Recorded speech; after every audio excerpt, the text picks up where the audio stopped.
আপনাদের অনেক ক্ষেত্রে কৃষক বন্ধু আইডি বা কেবি আইডির খুবই প্রয়োজন হয়।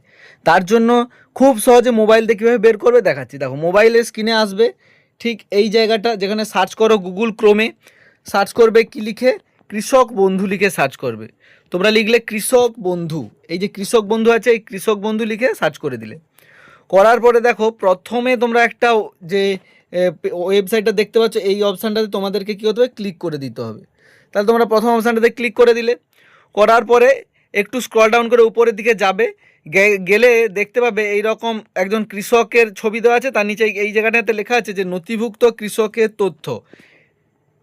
ওই অপশানটাতে তোমাদেরকে ক্লিক করতে হবে।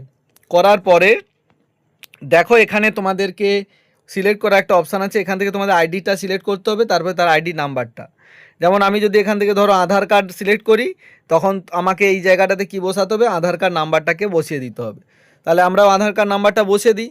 বসিয়ে দেওয়ার পরে আমরা একটা রোবটের অপশান আছে, আই এম নট রোবট, এই যে অপশানটা দেখতে পাচ্ছ আই এম নট রোবট, এই অপশানটাতে তোমাদের ক্লিক করতে হবে। একটুক্ষণ অপেক্ষা করবে, ঘুরতে ঘুরতে টিক চিহ্ন হয়ে যাবে।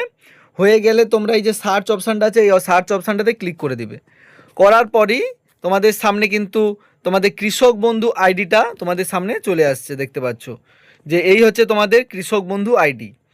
এইভাবে তোমরা এই যে প্রথমে দেখছো কেবি আইডি বলে তোমাদের আইডিটা দেখাবে, এভাবেই তোমরা তোমাদের কৃষক বন্ধুর আইডিটা বের করে নিতে পারবে খুব সহজেই। তো চলো, এই ছিল আজকের ভিডিও। যদি ভালো লাগে অবশ্যই লাইক করো, বন্ধুদের সঙ্গে শেয়ার করো, আর অবশ্যই ভিডিওটা সেভ করে রাখো, কারণ এভাবেই তোমরা কেবি আইডি বা কৃষক বন্ধুর আইডিটা বের করতে পারবে।